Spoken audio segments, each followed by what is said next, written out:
Nokia Lumia 930 expected June 2014. When the Lumia 920 was announced a year and a half ago, it was the first Nokia for a long time that nobody had to make excuses for in terms of capabilities. Although it was followed up with the Lumia 925, this version simply stripped the 920 down to make it lighter, so the 920 and 925 were beginning to look a little bit stale. So Nokia fans will be pleased to see the new Nokia Lumia 930, which despite this similar sounding model number is a huge step up from the 920, and it competes very well with the flagship smartphones of rivals.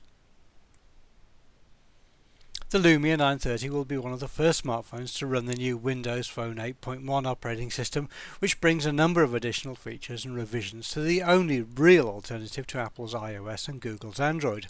Chief among these will be the rollout of a Siri-like assistant under the name Cortana, although that won't be available at launch.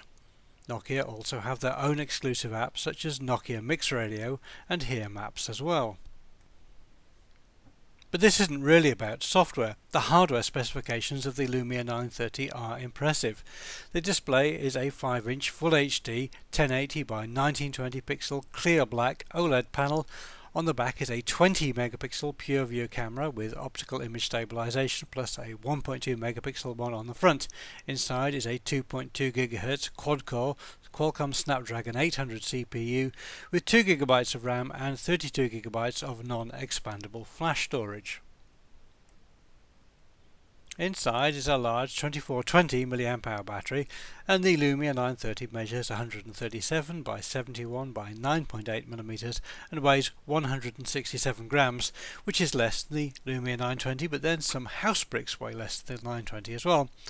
The Lumia 930 supports the QI wireless charging standard, NFC, LTE, and all the usual smartphone features that you would expect. Although the Lumia 930 comes in a wide variety of bright colours, the metal edging does look rather cheekily like an iPhone 5S, but then in turn the iPhone 5C looks a lot like a Lumia. It's certainly a nice looking device though. It seems that the Lumia 930 has all the good bits from the Lumia 920 and 925 plus a lot more. The only real disadvantage it has is that Windows Phone doesn't have the range of quality applications that iOS and Android do, although it is certainly getting better. Nokia quote a price of $599 before tax and subsidy, even though the 930 will not be sold in the US. This equates to about €520 when you take tax into consideration, which is about 2/3 of the price of a 32GB iPhone 5S for something with a higher spec. Nokia says that the Lumia 930 should be available in most regions outside of the Americas from June onwards.